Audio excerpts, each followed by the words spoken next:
So here's my 91 Ford Explorer. This is a two-wheel drive, so it's got the 4.0 engine in it. Anyway, so I've overfilled the transmission fluid by a lot.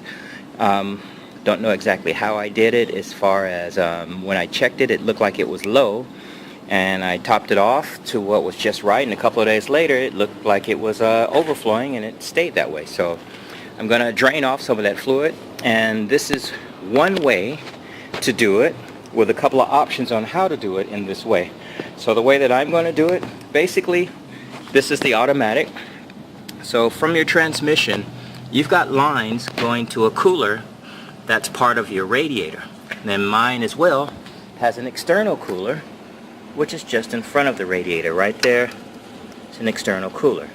So what I'm basically going to do is take the lines. This is feeding from the transmission going into this cooler, comes out at the bottom one there, goes from there into the external front cooler, out of the external front cooler, going back to the transmission. So I'm going to interrupt that flow, basically turn on the engine, and the theory is that, or the hypothesis is that by turning on the engine, activating the pump, starting that circulation, but instead of it going back to the transmission, it will drain into my pan, which I've already set up. So from the top, flowing in, coming out of there.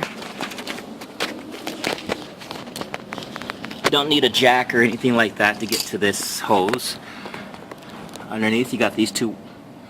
This one is the one coming out the bottom. This is the one that's going from the transmission, going around up, and that goes up to that top.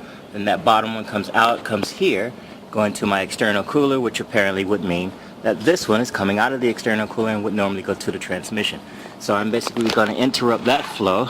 This is basically a little one that I've already loosened up, so you could do that with a screwdriver or the actual socket. I've already loosened it up. I'm going to basically pull that hose out. Sometimes you got to twist it a little bit. From pulling this hose out, I should have a little bit of drip. Perfect. And going down into my pan. So I'm going to let it kind of relax so that hopefully I don't make a giant mess here in my driveway. And I'm going to turn on the engine and see what we get to fill up the pan. Now, one thing, if you want to reuse this oil, make sure your pan is super clean. I always clean mine out super clean before putting it away, whether I use it for a oil change or anything like that, so that it's not messing up my storage area. So my goal is to get about 2, 3, 4 quarts almost worth of transmission fluid in there, and then that way I can start at a low level and bring it up to the level I want. I'm actually going to fill it up with some fresh transmission fluid instead of reusing this one, but I want this to be clean so I can go ahead and take it to the recycling center. So as you see what I'm doing, once I'm done with getting it to the right level, then I will go ahead and top it back together and see what we get. So for right now, we're going to pause this for a second while I turn on the engine. Alright, so that's what it's flowing with the engine going. That's a lot pumping out, so I recommend that you do this with a buddy so that you can have them turn it off at the perfect time of filling. This is maybe a couple of quarts already, if not 3. Seems to be slowing down on its own. That's fine by me. I know it's over full inside, so maybe this is a good way to get out a lot of my excess and kind of give it a semi-flush.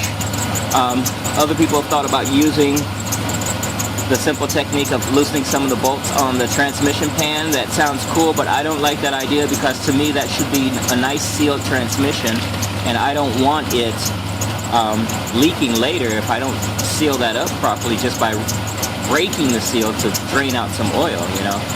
So anyway, this is pumping through, this is pumping out my transmission fluid, so this is how I'm getting it out of the system. The car is just on idle and park. I don't need to go through the gears or anything, because I think it's a sufficient flow for what I'm doing. And once I've basically drained out as much as I want to drain out, I'll check my levels, put this hose back in place, the reverse of what we did to take it off, and top it off, and that should do it. So that's one way to drain your transmission fluid, easy way.